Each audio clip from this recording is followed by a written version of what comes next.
오늘은 영적 헌신의 원리이라는 제목으로 말씀을 선고합니다. 제사장과 레위인은 직분과 직무가 이제 오직 하나님께 헌신한 자들이다. 이렇게 하나님께서 말씀을 하시고, 또 그 헌신한 자들에게는 이제 하나님 앞에 백성들을 위해 중보하고 또 죄를 사하는 제사를 지기 때문에 하나님도 그들을 책임져 주시겠다, 이렇게 언약을 주셨습니다. 오늘 본문에 보면 그 언약을 19절에 소금 언약이다, 영원히 변치 않는 소금 언약이다, 이렇게 말씀을 하셨어요. 그 언약을 왜 이렇게 강조하시는가 하면, 이제 이스라엘 백성들을 가나안 땅으로 드릴 때 12지파가 이제 그 땅을 분배받게 됩니다. 그런데 그 12지파에는 레위인은 빠져 있어요. 땅을 분배받는 12지파는 이제 야곱의 12아들 중에 레위인은 빠지고 요셉이라고 하는 아들을 이제 그 손자 두 사람, 에브라임, 므낫세로 이렇게 둘로 나누어서 12를 지파로 해서 주신 거예요. 그러면 왜 12지파에 레위인을 뺐느냐? 레위인은 그들을 위해서 헌신하는 지파로 하나님과 백성의 중보자의 역할을 하라. 그래서 하나님이 레위 지파를 빼고 그 레위 지파 안에서도 이제 고핫 자손 중에 모세와 아론을 특별히 택해서 쓰시면서 그 아론의 자손들에게는 또 레위인 중에서도 바로 하나님 앞에 직접 나가서 중보할 수 있는 그런 제사장의 직분을 주신 거예요. 그렇다면 그들은 오늘 20절에도 말씀한 것처럼 너희는 따로 기업이 없다, 분깃이 없다, 이렇게 말씀을 하셨어요. 그렇지만 내가 너희의 기업이 되어주고 너희의 분깃이 되어준다, 이렇게 말씀하셨어요. 그렇기 때문에 가나안 땅이 아니라 하나님이 너희들을 책임진다, 이제 그런 뜻입니다. 그래서 8절에는 너희들에게는 영구한 몫의 음식을 주겠다. 이 영구한 몫의 음식이라는 말은 너희들이 헌신하는 동안에 내가 너희들의 삶을 책임져 주겠다, 그런 얘기예요. 그렇기 때문에 기업이나 분깃이라는 것은 어떤 개인의 몫이 따로 있고, 또 그것은 능력에 따라서 얼마든지 일으킬 수 있는 그런 기업과는 다른 거예요. 사는 동안 너희들의 생명을 유지할 수 있고 삶이 이어질 수 있는 그걸 책임지겠다, 이런 뜻입니다. 그래서 지금 개역 개정 성경은 영구한 몫인 음식이다, 이런 그렇게 얘기했지만 개역 성경은 이걸 딱 줄여서 응식, 할 때는 미음이지만 할 때는 이응을 쓰는 거예요. 개역 성경은 이걸 줄여서 응식이라고 그랬어요. 무슨 말이냐? 응할 응자에 밥식이에요. 그러니까 내가 너희에게 대가를 주는 음식이다, 그런 뜻이에요. 이거는 이제 호크라고 하는 원어를 썼는데 응분의 보수, 하나님이 계산해 주시는 응분의 보수, 이렇게 의미를 두셨어요. 자, 그러면 이러한 영적 헌신이 얼마나 중요한 것인가 하는 것을 이제 세 가지 원리로 하나님이 말씀해 주셨어요. 이렇게 네가 하나님 앞에 헌신한다면 하나님은 너희를 이렇게 책임지겠다라고 세 가지 원리를 말씀했어요. 첫째, 8절에 보면 삶을 책임져 주시겠다 그랬어요. 삶을. 그러니까 이것을 오해하면 안 됩니다. 8절을 보면 이렇게 말씀했어요. 여호와께서 또 아론에게 이르시되 보라 내가 내 거제물 곧 이스라엘 자손이 거룩하게 한 모든 헌물을 네가 주관하게 하고 네가 기름 부음을 받았으므로 말미암아 그것을 너와 네 아들들에게 영구한 몫의 음식으로 주노라 그랬어요. 여기서 네가 기름 부음을 받았기 때문에 너와 너의 아들들에게라는 말은 이 아론의 그 자손들에게만 제사장권을 주셨잖아요. 그러니까 제사장들에게만 영구한 몫으로 제사를 드린 제물을 너희에게 허락하겠다 이런 뜻이에요. 그런 것은 바로 이 하나님 앞에 제사를 드릴 때 다 하나님께 드리는 게 있고 남기는 게 있어요. 제사에 따라서. 그래서 예를 들면 번제 같은 경우에는 모든 그 제사 제물을 완전히 태워서 그 향기를 하나님께 드리는 것입니다. 완전히 하나님이 받으시는 거예요. 그러나 화목제물 같은 경우는 일부를 번제로 태워서 드리고 일부는 그것을 거제나 요제로 이렇게 거제라는 것은 높이 이렇게 들어서 하나님께 드리고 다시 이건 다시 사람에게로 돌리는 것을 말해요. 또 요제라는 것은 이렇게 하나님께 영광 돌리고 이렇게 흔들어서 바치는 걸 말해요. 이런 화목제물 같은 경우에는 그렇게 이제 돌려서 바로 제사장만 먹는 이런 음식으로 돌리겠다 그런 뜻인데 하나님께서 이렇게 몫을 떼어서 주겠다라고 하는 말씀은 헌신자를 내가 책임지고 축복하겠다 이렇게 말씀한 거예요. 여기에 대해서 이 신명기 25장 4절에 비유법을 썼어요. 곡식을 떠는 소에게 망을 씌우지 마라. 소의 입에 망을 씌우지 마라. 이렇게 말씀을 했는데 이게 무슨 뜻이냐? 물론 직설적으로도 그렇게 하라는 거예요. 밭에서 일하고 있는 소에게 그런 그 곡식이라든지 이런 거를 자라게 하고 있는데 지금 소가 먹어버리면 안 되잖아요. 그래서 사람들이 망을 씌우려고 그래요. 그런데 일하는 소의 입에는 망 씌우지 마라. 그것은 그냥 그 소도 일하는 만큼 먹을 권리 있다. 그런 뜻이지만 그건 비유법이에요. 그래서 신명기 25장 4절을 사도 바울은 고린도전서 9장 9절에서 인용을 해요. 모세의 율법에 곡식을 밟았다는 소에게 망을 씌우지 말라 기록하였으니 하나님께서 어찌 소들을 위하여 염려하심이냐. 직설적으로는 소를 위한 거라고 말씀하셨으나 그 속의 진정성은 소를 위한 게 아니고 오로지 우리를 위하여 말씀하심이 아니냐 이렇게 사도 바울이 말했어요. 그러면 우리라는 말이 누구냐? 11절에 너희에게 신령한 것을 뿌렸은즉 너희의 육적인 것을 거두기로 과하다 하겠느냐. 그러면 우리와 너희를 어떻게 구분한 거예요? 성도들과 또 사역자로 구분을 한 거예요. 그래서 하나님께 헌신하고 하나님의 일을 하는 사역자들을 위해서 하나님이 그 말씀하신 것이 아니겠느냐 하면서 우리는 신령한 것을 뿌려주고 또 너희는 또 육적인 것을 거두어서 또 사역자들을 또 섬겨주는 것이 아니냐 그런 뜻이에요.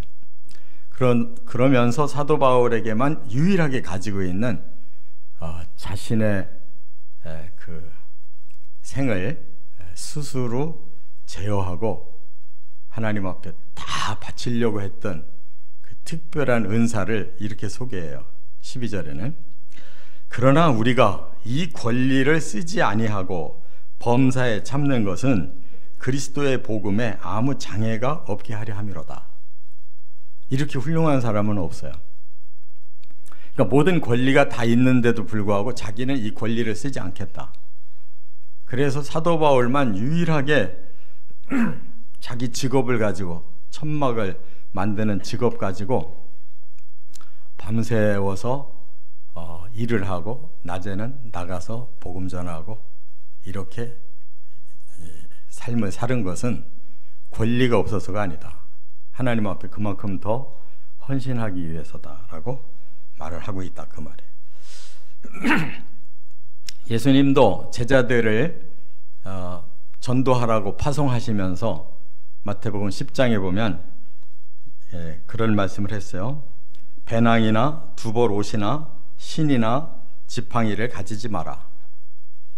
자기가 어디 멀리 복음을 전하러 갈 때 필요한 거, 뭐 신발도 더, 그 당시에 집신 신고 사는 때니까 신발도 더 준비하고, 또 뭐 옷도 더 준비하고, 또 지팡이도 준비하고 해서 이렇게 자신의 삶을 자기가 챙기도록 이렇게 하지 말라는 거예요. 그냥 어느 동네에 들어가거든 그곳에서 너를 영접하는 자의 집에 가서 떠날 때까지 그 집에 머물러라. 그러면서 바로 일꾼이 자기의 먹을 것 받는 것이 마땅하니라, 이렇게 말씀을 했어요. 그러니까 예수님도 하나님을 위해 헌신하는 자는 하나님이 책임져 주신다, 그런 말씀을 하신 거예요. 이처럼 헌신이라는 것은 우리는 하나님께 우리의 생애를 드리는 거고, 하나님은 우리의 생애를 책임져 주시는 이러한 너무나 귀한 사역이다라는 거 깨달으시기 바랍니다. 두 번째, 9절부터 19절까지는 또 하나 하나님이 이제 책임져 주시는 것을 구체적으로 제물과 예물이 몫이 된다라고 말씀을 했어요. 그러면 제물과 예물이 어떻게 다르냐? 아까 제사장에게 제물을 너희 몫으로 주신다고 이제 앞에 8절에서 말씀을 했는데, 이 제물과 예물은 아주 큰 차이가 있어요. 제물은 지성물이라고 이렇게 말씀했는데, 지성이라는 말은 아주 지극히 성스러운 물질이다, 그 말이에요. 왜? 하나님께 바쳤던 거기 때문에. 그 중에서 이제 거제와 요제로 드린 것은 다시 이제 사람에게로 돌리는데, 모든 사람에게 돌리는 게 아니라 제사장들만 먹게 하신 거예요. 그래서 아론과 그 아들들에게만이라고 한 것은 제사장의 일을 공식적으로 하고 있을 때 그 제사를 드리고 남은 것을 제사장들만 먹으라는 거예요. 그건 왜 그러냐? 그거는 뭐 배부르라고 먹으라는 게 아니에요. 너희는 하나님 앞에 드리고 그 다음에 하나님의 것을 너희는 나누는 그런 특별한 사람들이다라는 거예요. 그게 영적 교제예요.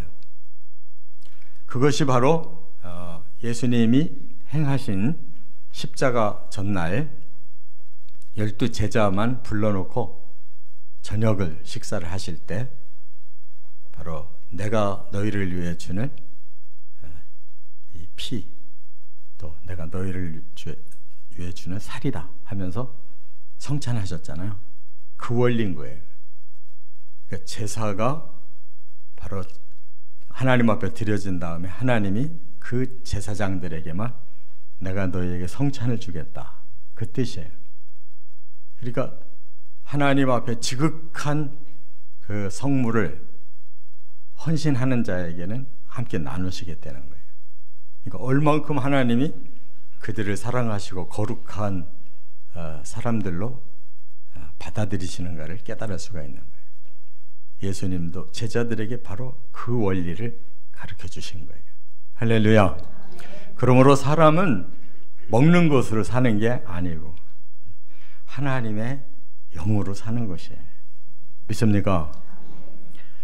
그 다음에 이제 예물은 달라요. 예물이라는 건 뭐야? 이제 성도들이 이렇게 화목제물 같은 걸로 바쳤을 때 그 요제와 거제로 이렇게 받는 것은 이제 제사장들의 가족이 먹으라는 거예요. 그러니까 제사장은 따로 이렇게 일을 하는 사람이 아니기 때문에 제단에서 나오는 그런 부수적인 거, 그러니까 화목제는 제사장 가족만 먹는 게 아니라 제사장 제사를 드린 사람들이 같이 먹는 거거든요. 그런데 이제 그것을 제사장의 가족도 나눠줄 수 있다. 그러니까 집으로 가져간다 그 말에. 그래서 제사장의 가족이 먹을 수가 있는데 그것은 왜 그러냐? 바로 헌신자의 가족이기 때문에 헌신자가 수고한 그것을 가족이 먹고 살아라 이렇게 하나님이 허락하셨다는 그런 걸 보고 예물이라고 그러는 거예요. 그래서 이제 첫소산, 그러니까 그 농사를 진 사람은 이제 밭에 나가서 뭐 벼든지 과일이든지 이렇게 거두잖아요. 그런 첫소산은 제사장의 가족들이 사용하고, 또 첫 태생, 처음 난 짐승들도 그 가족들에게 돌려서 그들이 이제 생활비로 쓰도록 이렇게 해주셨다 그 말입니다. 그 다음에 이제 다음 시간에 할 건데 지금 그거는 제사장들에게 말하지 않고 레위인들에게만 말씀하셨는데, 레위인들이 12지파를 통해서 11조를 내요. 그러면 12지파에서 자신들이 거둔 것의 10분의 1을 내면 12지파의 낸 것을 11조를 레위 지파가 먹는 거예요. 먹고 살아라. 근데 레위 지파도 11조를 내요. 그 11조 레위 지파가 가진 것의 10분의 1을 내는 것은 제사장이 먹어라. 이렇게 해서 지금 우리도 총회를 하게 되면 지방에다가 이렇게 내잖아요. 그 다음에 또 총회에도 내요. 그 응분을 내려가지고 비율로 그와 똑같은 이치예요. 그렇게 11조도 바로 본래 하나님이 만든 취지는 모든 지파들이 그 제사장들을 통해서, 레위인들을 통해서 영적인 것을 받았다면 12지파는 곡식과 그런 물질을 또 제사장과 레위인들에게 10분의 1을 떼서 서로가 상부상조해라. 거기에 11조의 원칙이 들어있다 그 말이에요.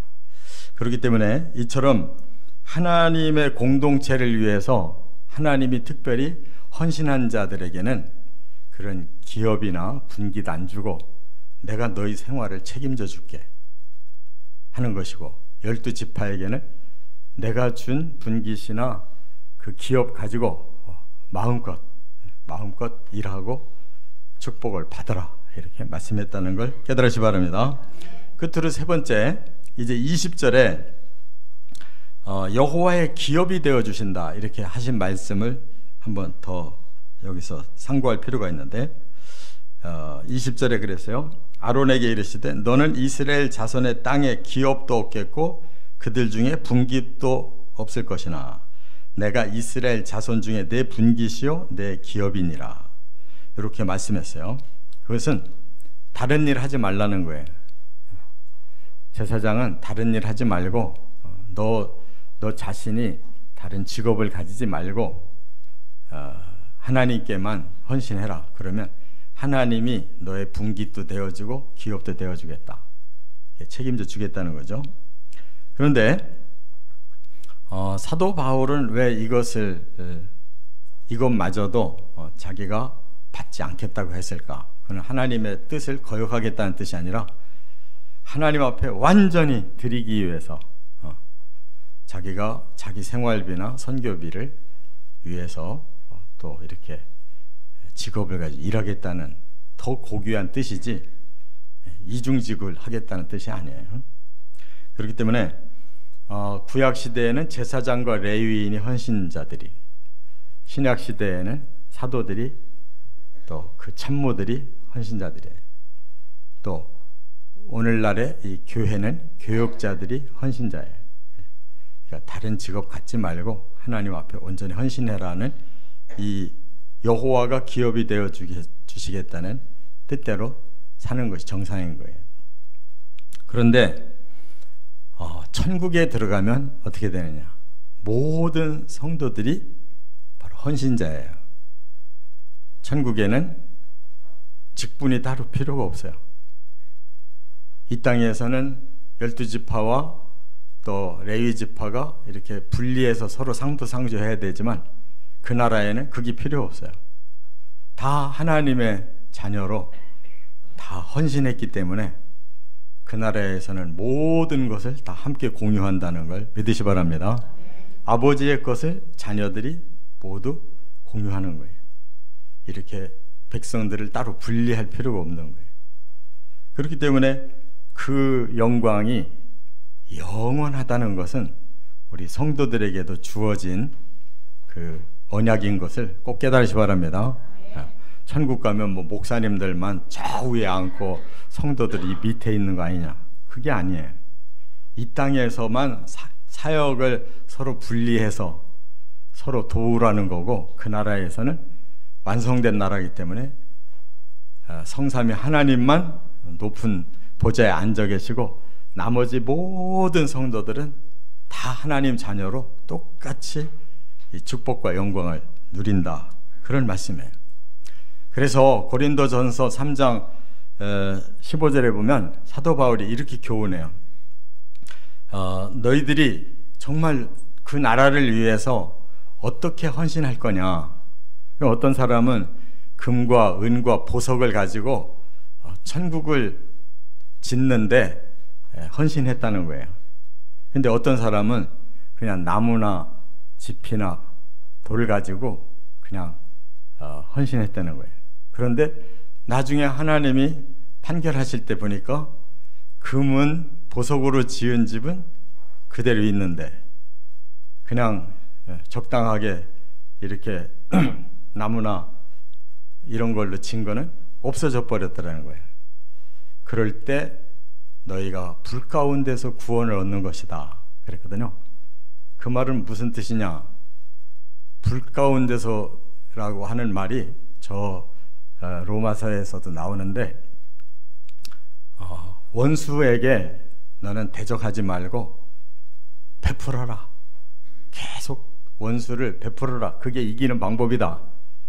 그러면 나중에 그 원수의 얼굴이 뜨거운 숯을 올려놓은 것처럼 부끄러움을 스스로 느끼게 될 거다, 그런 뜻이에요.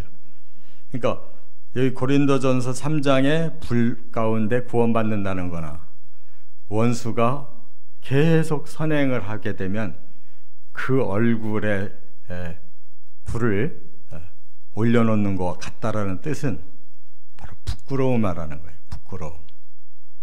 그래서 원수를 스스로 부끄럽게 해서 화해하고, 하나님 앞에서는 이렇게 헌신하는 척만 하고 살다가 구원받는 일은 굉장히 부끄러운 구원이다라는 말씀이에요. 하나님께서 우리에게 물질을 요구하는 거 전혀 없어요. 뭐 우리가 헌신한들 얼마나 대단한 헌신을 하겠어요. 다만 하나님이 우리 모두를 구원하는데 이 땅에서 은사대로 직분대로 사역을 최선을 다해서 하라고, 그것이 부끄러움이 없는 영광스러운 구원을 얻는 지름길이다, 이렇게 말씀한 거예요. 그렇게 살아가시기를 주의 이름으로 축원합니다.